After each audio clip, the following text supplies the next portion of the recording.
décès de sa première femme, épousa en secondes noces la plus hautaine et la plus fière rombière qu'on eût jamais vue.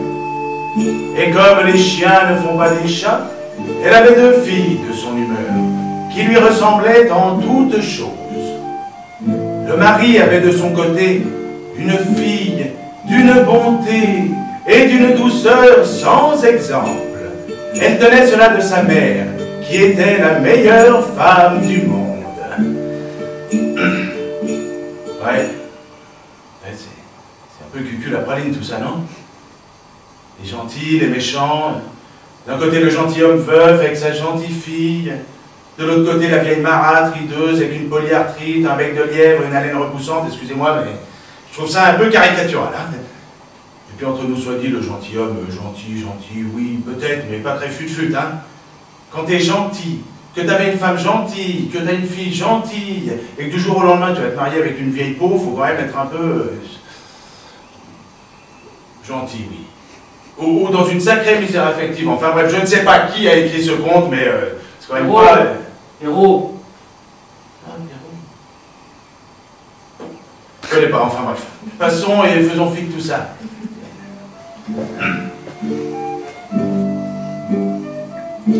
Les noces ne furent pas plutôt faites que cette vieille mégère, laide au possible, fit éclater sa mauvaise humeur. Elle ne pouvait supporter les bonnes qualités de cette jeune enfant et la chargeait des plus viles occupations de la maison. C'était elle qui nettoyait la vaisselle et les montées, qui frottait la chambre de madame et celle de ses filles. Elle dormait tout en haut de la maison, dans un grenier humide, sur une méchante paillasse remplie d'acariens, où elle contracta la tuberculose. La pauvre fille souffrait toute avec patience, et n'osait s'en plaindre à son père qui l'aurait grondé, car sa femme le manipulait entièrement. Et allez, complètement soumis avec ça. Encore un gentilhomme avec des couilles en mousse. Remarquez, avec une fille pareille, elle peut passer à sa discute sans problème, la pauvre petite.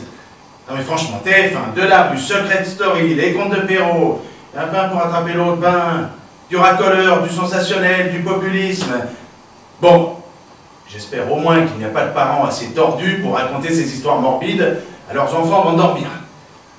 Enfin bon, continuons. De la conscience professionnelle, bordel.